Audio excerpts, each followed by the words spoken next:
Hello, good evening and welcome to World Today, where we take you for a spin around the globe and get you all the updates that have been coming in over the last few hours. I'm Gautam Roy.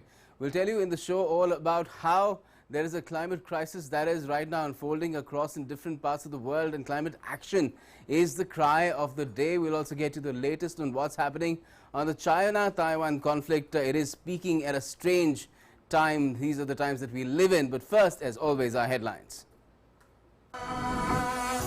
US President Joe Biden speaks to Chinese President Xi Jinping about Taiwan and says Beijing has agreed to abide by the Taiwan agreement. China slams the US, says Taiwan belongs to them and the US is in no position to make irresponsible remarks.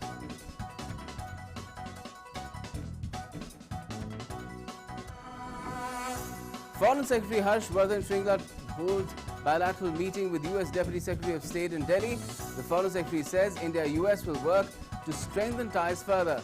Wendy Sherman says both countries are looking forward to deepening their security relationship.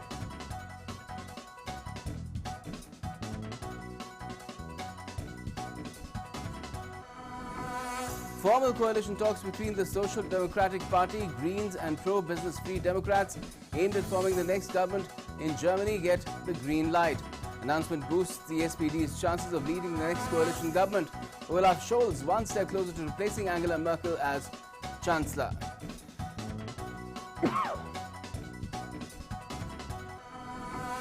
Facebook CEO Mark Zuckerberg rejects claims that Facebook prioritizes profits over user safety. Says accusations are just not true. Whistleblower Frances Haugen raises concerns from activists and researchers that Facebook systematically promotes harmful content and encourages engagement at all costs.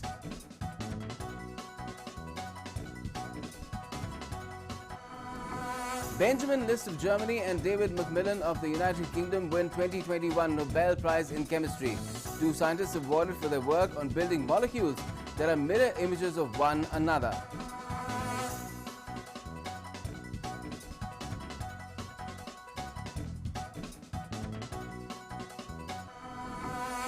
And Russian actors and director arrive at the International Space Station in an attempt to beat the US and film the first movie in orbit.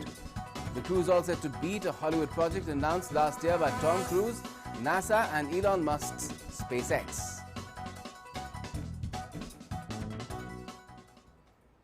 Let's begin right away with the big news of the hour.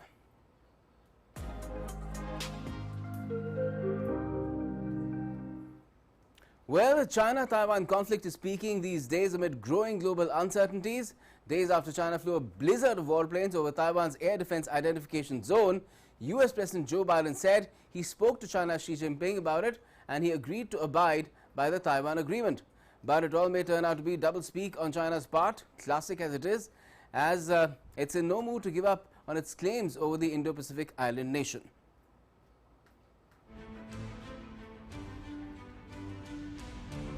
China does it again, claims Taiwan as its own territory, says it should be taken by force if necessary.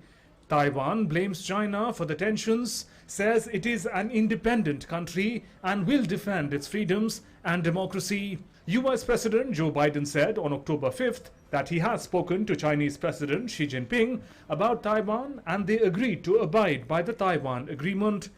I've spoken with Xi about Taiwan. We agree we'll abide by the Taiwan agreement. That's what we are. And we made it clear that I don't think he should be doing anything other than abiding by the agreement. But China remains defiant. Taiwan belongs to China and the US is in no position to make irresponsible remarks. The relevant remarks by the US side seriously violate the One China principle and the stipulations of the 3 China-US joint communiques and send an extremely wrong and irresponsible signal. Taiwan reported 148 Chinese Air Force planes in the southern and southwestern part of its air defense zone over a 4-day period beginning on October 1st. On the same day, China marked a key patriotic holiday, National Day. 56 Chinese aircraft flew into Taiwan's air defense zone on Monday alone. This has been the largest ever incursion by China's Air Force into Taiwan's air defense zone. Taiwan also responded by scrambling its jets to warn away the Chinese planes. Taiwan definitely needs to be on alert. China is increasingly over the top. The world has also seen China's repeated violation of regional peace and pressure on Taiwan. So democratic countries have repeatedly issued warnings that our countrymen have to be self-reliant. We have also seen President Xi ceaselessly supporting the national army. We must come together as one and strengthen ourselves. Only then will countries that want to annex Taiwan not dare to easily resort to force. China and Taiwan were divided during a civil war in 1940s. The island has its own constitution, democratically elected leaders, and about 300,000 active troops in its armed forces, but still, Beijing insists the island will be reclaimed at some point by force, if necessary. World Today Desk, DD India. Of course, it's taken decades for the situation to come to such a pass. Let's take you through how this entire conflict between China and Taiwan has been evolving. Well, first known settlers in Taiwan were thought to have come from modern-day southern China. This was, of course, a long time back, and then Taiwan was administered by China's Qing dynasty between 1683 and 1895. For a long time, this dynasty was in power there. 1895, well, what happened? Japan won the first Sino-Japanese war, and the Qing government ceded Taiwan to Japan. Then, what happened in the Second World War, where in the aftermath, Japan gave up Taiwan. Then the Republic of China began ruling Taiwan with consent from its World War II allies, that's the US and the UK. Further on, Chinese Civil War led to remnants of the Kuomintang, that's a KMT government that was Chiang Kai-shek fleeing to Taiwan in 1949. Then mainland Chinese, numbering about 1.5 million, dominated Taiwan's politics for several years after that. Chiang Kai-shek's son, in fact, Chiang Ching-kuo, began allowing democratization after years of dictatorship.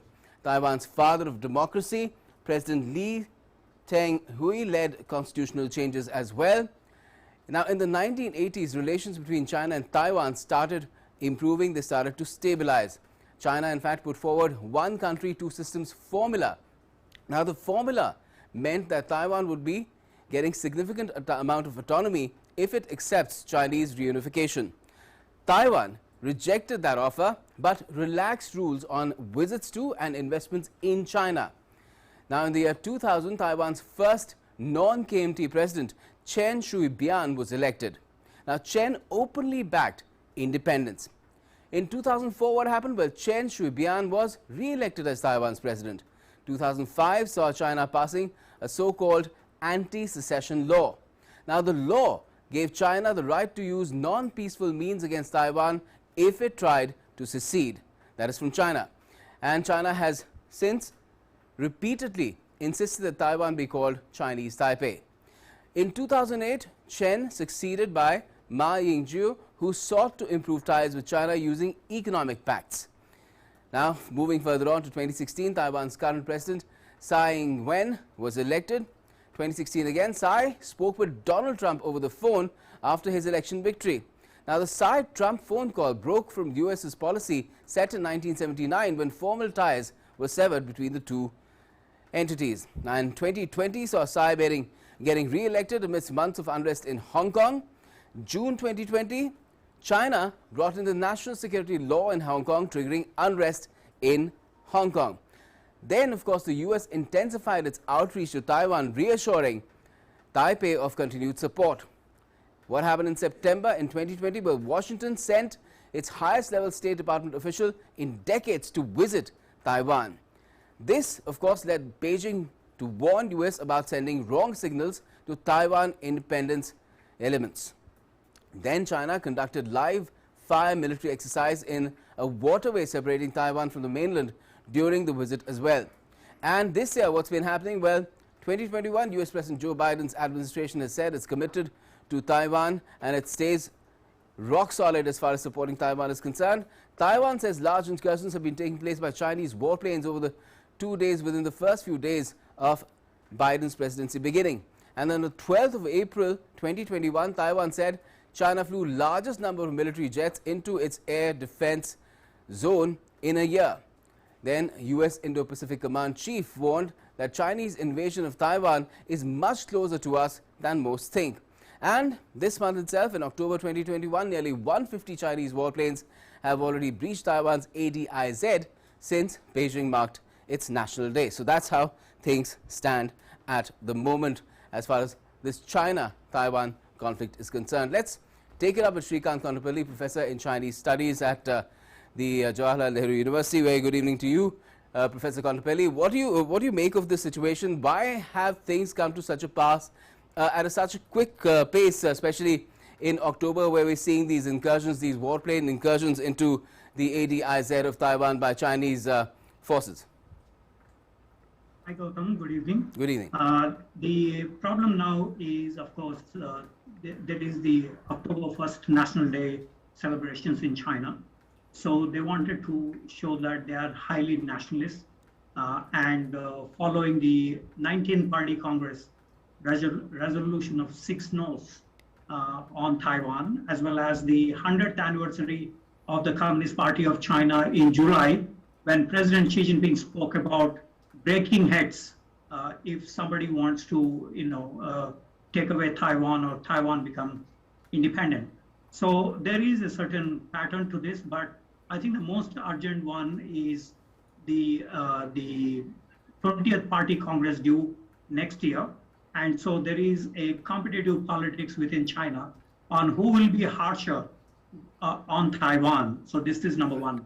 Number two, Lithuania recently had announced that they changed the name of Taipei Economic and Culture Center to just Taiwan Office. So this is seen as a new element in the overall Taiwan international recognition. As you know, 15 countries today recognize Taiwan out of nearly 200 countries. Right. Most of them recognize the PRC. Right. I'm afraid, Shrikant Kontrapalli, we will have to pause for a bit, because right now what's happening live is the Foreign Secretary speaking at the US-India Business Council. Let's listen in. And look at how we should work on the road ahead of us. On the bilateral front, we are looking forward to some meetings that would take place in the next few weeks. The Defense Policy Group, the Economic and Financial Partnership Dialogue, the Trade Policy Forums, dialogues on terrorism, counterterrorism, and the 2+2 ministerial. All of these should take forward the vision of Prime Minister Modi and President Biden for the India-US relationship. Fast-paced developments in South Asia, especially in Afghanistan, will keep us closely engaged, and we've already discussed some of these issues earlier this morning. We have a keen desire to ensure that we both work together to maintain peace and security and stability in South Asia and beyond. I think during the Prime Minister's visit, he had some very good meetings also with CEOs of certain US companies that have an interest in investing in India. We have seen a great deal of interest in doing business with India, no doubt facilitated by recent economic liberalization measures and productivity-linked incentives that the government of India has announced. And of course, we will hope to see more on that economic track in the coming months and years. In the post-pandemic era, India and the United States look forward to cooperating to maintain, not only to recover from the COVID pandemic, but pandemics, the associated downturn in the economy, but also to see how we can effect very, very healthy rates of growth, work together to enhance our trade and investment cooperation, also contribute to global economic recovery through supply chain resilience and diversity, tapping emerging technologies, working towards global health security, and facilitating clean and green technologies and climate finance for developing and vulnerable economies. These contemporary global issues were discussed during the Prime Minister's bilateral meetings, but also flowed into the Quad summit hosted by President Biden. And at the recent summit, of course, there was a discussion on the COVID situation, on the possible vaccines that the Quad can supply to the Indo-Pacific. And here again, I think there were some very positive outcomes, and I'm sure we will go on to discuss all of this as we get down to the interactive session of our meeting. Let me just say that the relationship as it stands today is based on very strong shared values and principles. We have same ideals. There is a strong people-to-people connect, which we cannot underestimate.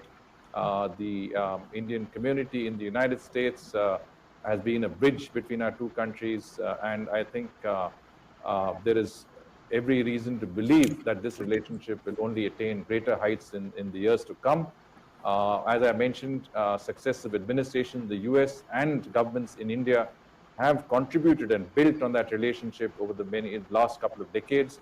And today we are in a strong position, but poised to move forward exponentially on many of the areas that we have identified together as being important for us bilaterally, but also regionally and globally. Let me thank the USIBC for putting this event together, allowing us to connect to many of our friends in the United States and in India. The council has played, the chamber has played a major role in giving shape to the aspirations of industry in both India and the US. And as we adapt to the geopolitical dynamics and new opportunities and challenges that are here, the role of the USIBC will continue to be very important in providing inputs and ideas to both governments to take forward. I once again thank Deputy Secretary Sherman for graciously giving time in an extremely busy schedule in New Delhi. She's also traveling to Mumbai this evening to allow us to jointly address the session of the India Idea Summit 2020. Thank you. Okay, well, thank you both for being together and talking about the wide-ranging nature of this relationship. So that seemed to be an engagement with the US Chamber of Commerce. The USIBC India Idea Summit is happening a little later in Mumbai, but you heard what the Foreign Secretary said about India-US ties, how a wide range of issues which are basically about the current global challenges from healthcare to the issue of emerging technologies was taken up. The issue in Afghanistan was also discussed, the situation to ensure that there is peace and security in South Asia and beyond. But let's get back to what's happening between China and Taiwan, and Shrikant Kondapalli is very nicely, gracefully with us still. And Shrikant, you were explaining to us why things have come to such a pass in such a quick pace at this juncture, and whether there are certain things that are happening internally in China, also externally, namely Afghanistan, what's happened, the US exit from there, and that may also be influencing China's behavior. Well, the Chinese Foreign Ministry spokeswoman's comments were that the Americans left like a thief from Bagram Air Base. Hua Chunying made that comment somewhere in July this year, in August this year. So the Chinese were trying to put psychological pressure on Taiwan to say that the Americans will go away from Taiwan, symbolically, of course, because there are no American troops on the Taiwanese soil. Nevertheless, the Taiwanese have quite a solid military posture. They have, for instance, they have minesweepers across the 180 nautical miles of the Taiwan Straits. Secondly, they have a very professional air force, and they also have some standoff missile systems like the Xiongfang, which is a very credible cruise missile, long-range cruise missile, which can hit targets within China, not just in Fujian and Zhejiang, near to Taiwan, but also in Shanghai, or even perhaps Three Gorges Dam, or even farther in Beijing. So China also has problems in terms of executing its mission of reunification, because the Taiwanese could also impose costs on China. And with the decline in Chinese economy and the Evergrande, Alibaba, or other controversies that we are seeing, it is quite dangerous for the Chinese themselves, because it is not clear how the future would unfold. Would that lead to the crash of China's rise? Right. So that's a big question, that the Taiwanese would be imposing costs on China. And the Chinese have to factor in the US as well. The fact that Biden referred to the Taiwan agreement, and the US has certain commitments to ensuring Taiwan's security. And apart from that, things have been moving very fast in the Indo-Pacific region as well. The Quad was there already, which is now more non-military than earlier as it was perceived to be. But there's AUKUS as well. Indeed, the Americans have 3 agreements with the Chinese. The basic a part of this agreement in 72, 79, and 82, the so-called 3 communiques, is that there will be peaceful resolution.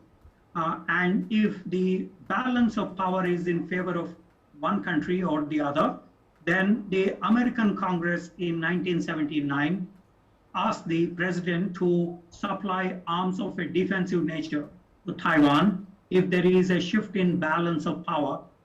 So the Americans have sold a lot of arms to Taiwan, billions of dollars of arms, number one. Number two, the US aircraft carriers or other vessels this year have gone through the Taiwan Straits frequently.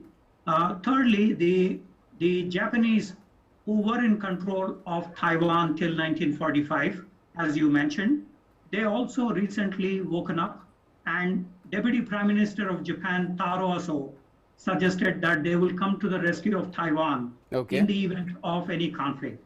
As you also mentioned, the AUKUS deal brings in the new element of nuclear submarines in the Indo-Pacific waters, of course, in a medium term, 2030, 2040 scenarios. But nevertheless, what is important is that Australia is also now is part of that grouping, the Quad, and this suggests, as the Quad declaration mentioned on September 24, as you reported from Washington, D.C., it mentioned about South China Sea and East China Sea regional order, which indirectly, of course, mentions about Taiwan.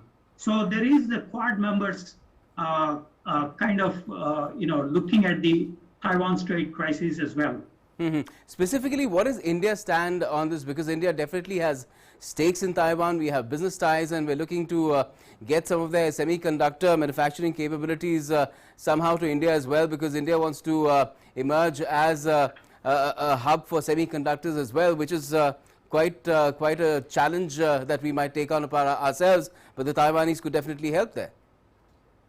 While India signed the India model between 1949 December to April 1950, however, the Taiwan model is problematic today because the Chinese are pushing the military envelope on Taiwan Straits.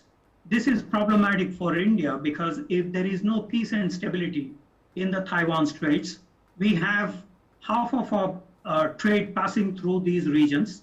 So that would be the first casualty. Secondly, Taiwan controls nearly 40% of global hardware. And recently there is a news that Tatas are interested in setting up the semiconductor foundries in India with the TMC, the Taiwanese manufacturing companies and others. So in other words, any turbulence in Taiwan Straits is negative for India as well. Okay, so where do you see this headed now? It looks like because of the problems that China may face if they use military force in Taiwan Straits. So it looks like they are only preparing and testing the waters in Taiwan Straits. I do not think the Chinese are serious in terms of any military conflict because this will have ramifications for China's rise itself. And in the meantime, you do have the trade war that is going on between US and China as well. There is the factors of the origins of COVID-19. How will all this play into this particular conflict that is right now, it just seems to be peaking? Indeed, there is a view that China wants to divert the attention from the economic decline, the energy crisis, the internal reorganization under the name of common prosperity, or others, by diverting the attention towards the Taiwan Straits. Actually, in the last few months, years, there is nothing that the Taiwanese did towards independence, the bottom line of China. Nevertheless, this is basically ratcheting up across the straits so that they want to send a signal to Taiwan. And what should India, if anything, should India be doing anything? Because India too has dispute, a land boundary dispute with China, which has been festering for decades, and it reached a certain point where we had clashes between our troops after decades and decades. Again, there was peace on the border, and then we had the situation in Galwan in eastern Ladakh. Right now, we're still trying to figure out how to disengage. Well, in 1962 border clashes between India and China, the then Army Chief General Kaul told Chiang Kai-shek, the president of Taiwan, to open up two fronts on China and limit the Chinese, severity on both India and Taiwan. Of course, the Taiwanese had a myopic view at that point of time. They said, we will not come to your rescue. And so the Chinese won both on India as well as on Taiwan. Today, of course, we are living in very interdependent world. We have a $6 billion trade with Taiwan, and Taiwan has also invested heavily in India, especially in IT industry and others. There is some 20 to 30,000 Taiwanese coming to India, mostly Buddhist tourists. Of course, during COVID-19, there is a restriction on travel, but nevertheless, there is the intensifying of India-Taiwan relations as well. In 1995, the TECC, Taipei Economic and Culture Center, was established in New Delhi, and ITA, India-Taipei Association, was established in Taipei. So it is headed by a foreign service officer, and that suggests that India wants to take this up to the next level of interactions with Taiwan. So we have economy, we have the societal contacts, tourism, etc., booming between India and Taiwan. And if the semiconductor industry gets to India in terms of the collaboration, etc., yes, I think going to be further intensified. And that will only happen if the situation remains peaceful as far as Taiwan Straits and all the other issues between China and Taiwan concerned. And let's hope that things stay that way. And China may be acting a bit boisterous right now, but it doesn't really go into an area where there's an open conflict. Thanks a lot for joining us this evening, Shrikant Kondapelli. Okay, now formal coalition talks between the Social Democratic Party, the Greens and pro-business Free Democrats aimed at forming the next German government got the green light on Wednesday. The announcement boosts the SPD's chances of leading the next coalition government, with the party's candidate for Chancellor, Olaf Scholz, one step closer to succeeding outgoing Chancellor Angela Merkel and leading Europe's largest economy into a new era. Germany's federal election on the 26th of September was the cliffhanger. Preliminary results indicated that the Social Democrats will be the largest party in the new Bundestag, just ahead of the conservative Christian Democrats and their Bavarian ally, the Christian Social Union. Now, after a fragmented result, a rare three-party government in Germany looks likely. Extreme weather conditions and climate change have been found to be inextricably linked, and the number of extreme weather events are only getting more and more frequent across the globe. Climate action has become the imperative, and US Secretary of State Antony Blinken has urged OECD member countries to set ambitious carbon emission targets in the upcoming COP26 summit at Glasgow.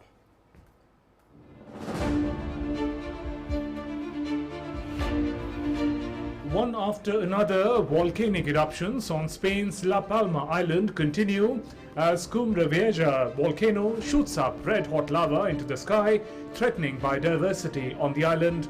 Scientists say volcano has so far expelled some 250,000 tons of highly toxic sulfur dioxide into the air since its first eruption, with Volcanological Institute of Canary Islands fearing the volume of gas emission could be higher. Amid this, rivers of hot lava continue to flow, destroying anything that comes in their way. The volcano has destroyed more than 900 buildings, forcing evacuation of about 6,000 people from the island, which is home to some 83,000 people.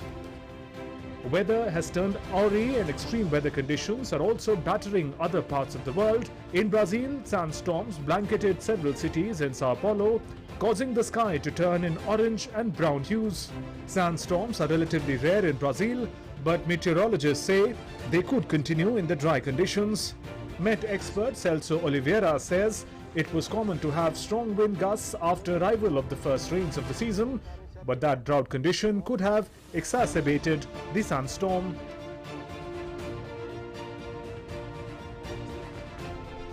In Oman and Iran, Cyclone Shaheen is wreaking havoc.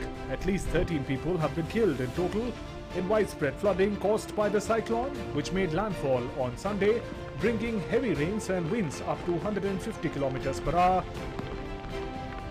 Flooding is also taking place in Venice, where famed St. Mark's Square is partially flooded during a period of seasonal high waters. Experts say Venice floods are caused by a combination of factors caused by climate change. The extreme weather conditions and natural calamities has raised eyebrows of world leaders. On Tuesday, US Secretary of State Antony Blinken urged the OECD member countries to set ambitious carbon emissions targets in the upcoming COP26 summit in Glasgow.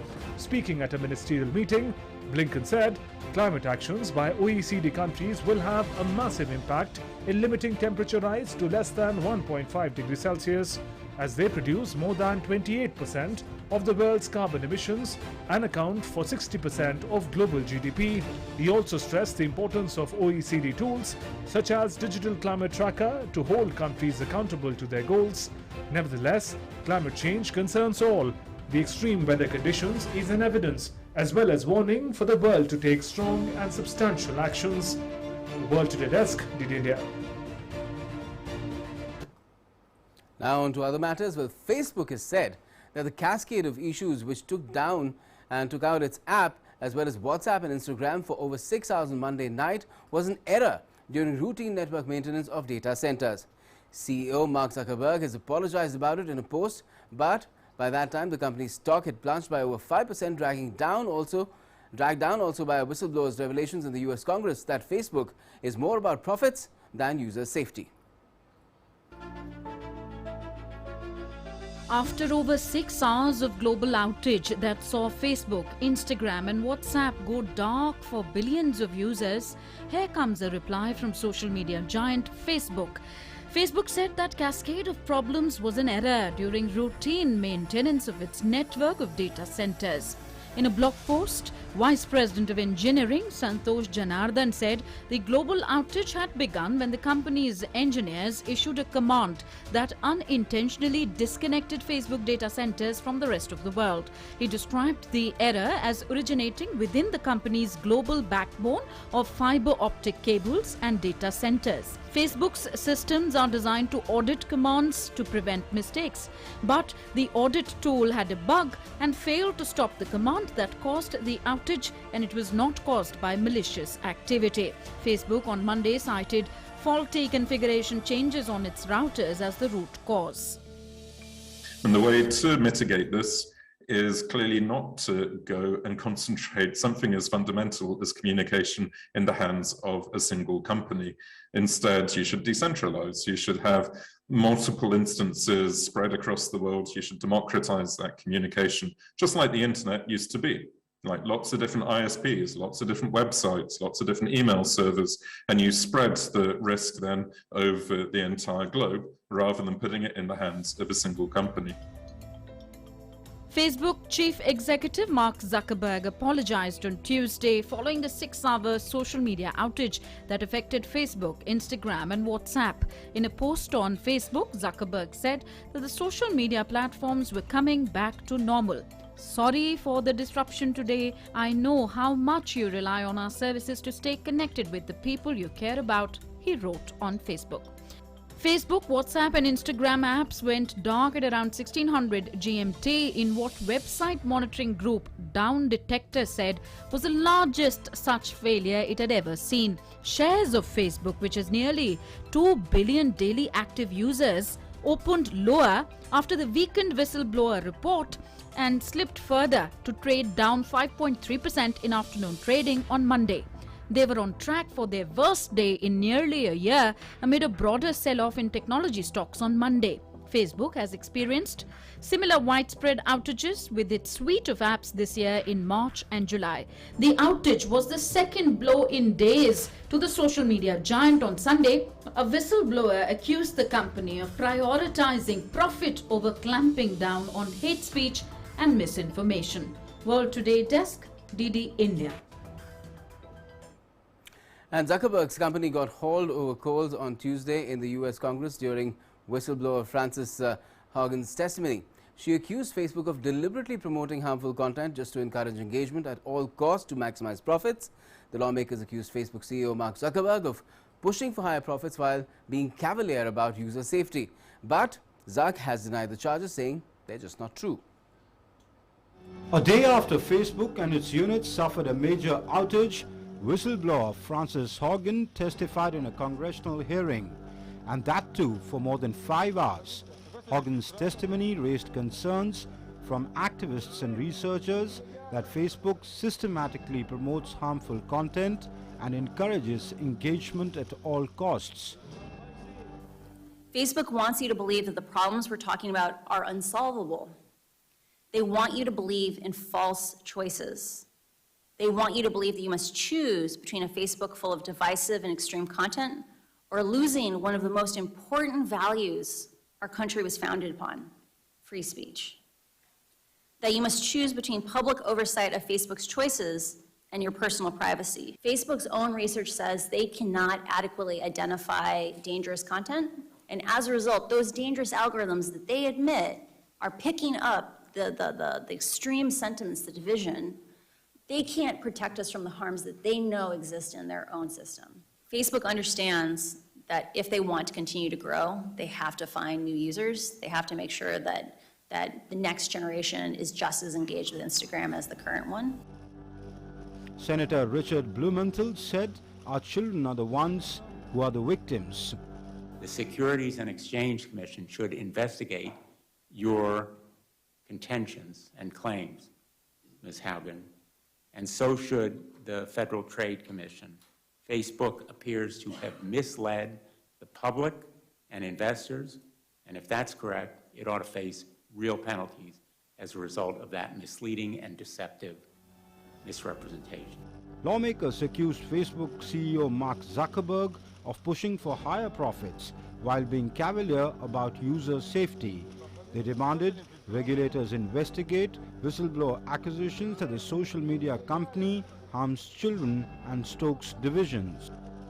Lawmakers called for Zuckerberg to testify before the committee and for the Securities and Exchange Commission and the Federal Trade Commission to investigate the company. Haugen, a former product manager at Facebook's civic misinformation team who has turned whistleblower, revealed that she was the one who provided documents used in a Wall Street Journal investigation and a Senate hearing on Instagram's harm to teenage girls. Throughout the hearing, lawmakers lambasted Zuckerberg, who they said was going sailing rather than facing his responsibilities. World Today Desk, DD India. But there are no mea culpas coming forth from Mark Zuckerberg at the moment because what he said is something entirely different. Zuck has addressed the series of claims made by Frances Haugen and denied that the social media company prioritizes its profits over the safety of its users. In a Facebook post again, he has written, "At the heart of these accusations is this idea that we prioritize profit over safety and well-being. That's just not true." He added that the argument that we deliberately push content that makes people angry for profit is deeply illogical. We make money from ads, and advertisers consistently tell us they don't want their ads next to harmful or angry content. And I don't know any tech company that sets out to build products that make people angry or depressed.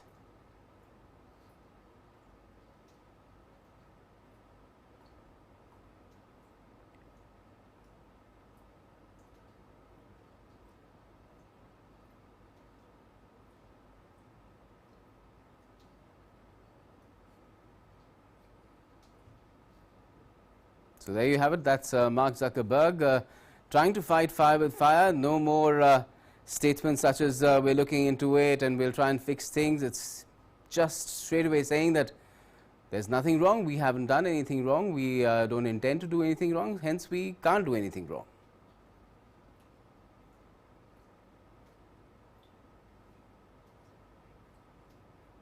Needless to say, we'll have to watch this space in the coming days because there will be more to come. Now, Benjamin List of Germany and David Macmillan of the United Kingdom have won the 2021 Nobel Prize in Chemistry. They were awarded on Wednesday for their work on building molecules that are mirror images of one another. The winners were announced on Wednesday by the Royal Swedish Academy of Sciences in Stockholm. Their chemical toolkit has been used for discovering new drugs and making molecules that can capture light in solar cells. The Nobel panel said that in the year 2000, List and Macmillan had independently developed a new way of catalysis. The prestigious award comes with a gold medal and 10 million Swedish krona. That's about 1.13 million USD. And it's time now to get you some more updates in News at a Glance. The United Nations World Food Programme has completed its first round of food distributions to people impacted by the spread of conflict into Afar and Amhara regions in Ethiopia. However, a lack of supplies due to various impediments to the movement of humanitarian aid still sees distributions in Tigray lagging behind. Since 15th August, WFP has delivered food to almost 3 lakh people in Amhara and Afar. The second round of food distributions has been ongoing in Tigray since 27th May, and more than 2.4 million people have been reached with food assistance in the northwest and parts of southern Tigray. WFP on Tuesday said a humanitarian catastrophe was possible as the conflict in Ethiopia threatened its ability to deliver food and aid supplies. French President Emmanuel Macron said he hoped to close a rift between US counterpart Joe Biden when the two leaders meet in Rome at the end of this month. Macron, who is in Slovenia for EU summit, said he wanted the longtime allies to work together once again in good faith. Reconciliation at the Group of 20 summit on October 30 and 31st would follow a Biden-Macron phone call last month and potentially end a transatlantic row triggered last month by the United States negotiation in secret of a military pact known as AUKUS with Australia and Britain to counter China, excluding France. Mexico could see asylum applications jump 70% this year compared with 2019 as requests from Haitians soar, though most of those Caribbean migrants do not meet the criteria under current rules. Haiti is currently the second most common country of origin for asylum requests in Mexico and is on track to overtake Honduras to claim the top spot for the first time in nearly a decade. This surge has been fed by political and economic malaise in Haiti and South America, and last month thousands of mostly Haitian migrants crossed into Del Rio, Texas. British Prime Minister Boris Johnson's special envoy met Taliban leaders in Afghanistan on Tuesday to discuss the humanitarian crisis and ways to prevent the country from becoming an incubator for militants. Simon Gass, Johnson's High Representative for Afghanistan, met Taliban leaders including Amir Khan Muttaqi, Mullah Abdul Ghani Baradar and Abdul Salam Hanafi. Gass was accompanied by Charge d'Affaires of the UK mission to Afghanistan in Doha. According to UK Foreign Office statement, the leaders discussed how the UK could help Afghanistan to address the humanitarian crisis, the importance of preventing the country from becoming an incubator for terrorism, and the need for continued safe passage for those who want to leave the country. US President Joe Biden has warned that the United States risks losing its edge in the global economy if Congress doesn't pass his twin economic packages. Biden traveled to Michigan to stump for the $1.2 trillion bipartisan infrastructure plan, which has been stalled in the House of Democratic progressives who want to see a separate $3.5 trillion spending plan approved in Congress. The Senate has already passed the infrastructure bill, but the legislation has been slowed in the House by progressives who are using it as leverage for the larger spending package, which is part of Biden's social and economic agenda. World Today Desk, DD India.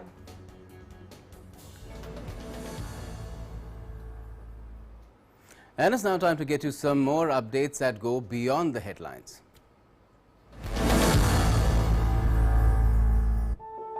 Seawalls in Sydney are helping marine life to flourish, say marine scientists. Within sight of Sydney's iconic harbour bridge, marine scientist Mariana Mea Pinto lowers herself into the water to examine the craggy concrete panels, which are increasingly acted as much needed habitats for kelp, crustaceans, fish and other marine life. Mariana says that over 90 species are now colonizing these diverse panels. Scientists are now seeing 30 to 40% more species on the panels in the living seawalls than on unmodified parts of the seawall. The Living Seawalls project have installed over 1,000 of these specifically designed panels into existing seawalls in Sydney, mimicking the natural shoreline ecosystem like rock pools and mangroves with nooks and crevices. The world's coral reefs are under attack by climate change, and more will disappear if oceans keep warming, according to a report. The study by Global Coral Reef Monitoring Network, a UN-supported global data network, showed that 14% of the world's coral on reefs was already lost between 2009 and 2018, equal to about 11,700 square kilometers. Corals face an existential crisis, scientists say, as sea surface temperature rises. The report spanned data for 40 years, 73 countries and 12,000 sites. A protester stormed a Louis Vuitton fashion show in Paris, walking down the catwalk to condemn the impact of excessive consumption on the planet. The protester from the Amis de la Terre France campaign group carried a banner reading "Overconsumption is equal to extinction," with logos of Youth for Climate, Amis de la Terre France and Extinction Rebellion. The female protester was wrestled to the ground by security and led away. William Shatner, the Star Trek actor who found fame by pretending a Hollywood soundstage was a spaceship exploring the galaxy, will be launched to the edge of space for real next week in a rocket built by Blue Origin billionaire Jeff Bezos' space company. Shatner, best known as Captain Kirk in the original Star Trek television series, will be part of a 4-person crew aboard Blue Origin's New Shepard launch vehicle on the flight scheduled for the morning of October 12th. The actor will fly as a guest of Blue Origin. Shatner will be joined by Chris Boshuzan, a former NASA engineer, Glenn DeRise, a clinical research entrepreneur, and Audrey Pars, a Blue Origin vice president and engineer. After surviving the 2020 Beirut blast, Palestinian artist Abdel Hamid opened his first solo show a year later in Brussels, where his embroidery and video installations study the passage of time.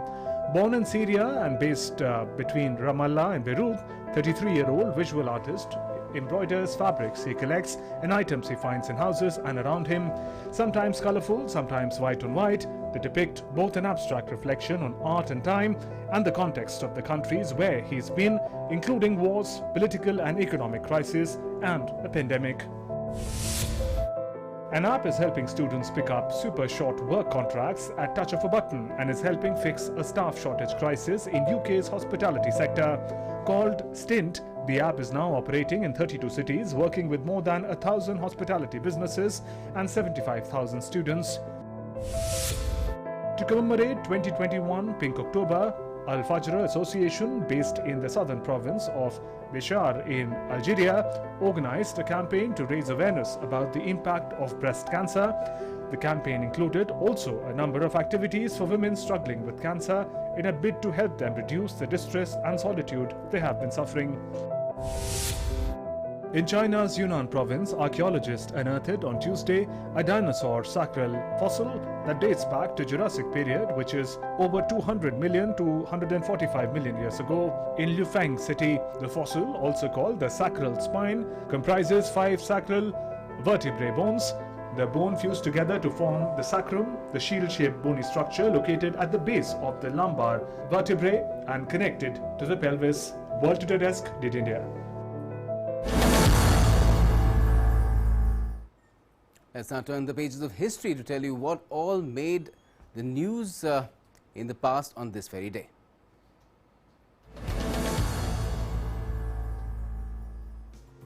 On 6th of October 1908, the dual monarchy of Austria-Hungary announced its annexation of Bosnia and Herzegovina, dual provinces in the Balkan region of Europe, formerly under the control of the Ottoman Empire. On this day in the year 1928, Generalissimo Chiang Kai-shek became the President of the Republic of China. In the year 1978, on 6th of October, Iranian religious leader Ayatollah Khomeini, opposed the Shah, was granted asylum in France after being expelled from Iraq. In the year 1989, on this day, US film actress Betty Davis died in Paris. She made many successful films in the 1940s and received an Oscar nomination for her role as a demented former child star in the 1962 film Whatever Happened to Baby Jane. On 6th of October in the year 1991, actress Elizabeth Taylor married her 8th husband, Larry Fortansky.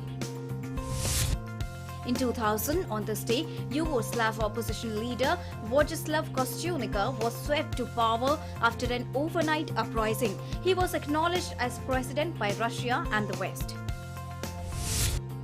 On 6th of October in the year 2010, Facebook-owned photo-sharing app Instagram was launched.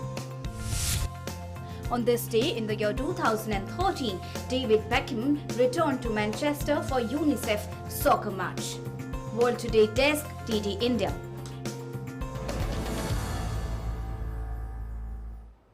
And that's a wrap for World Today for now, but at the same time, tomorrow we'll take you for another trip around the world. Till then, keep watching DD India.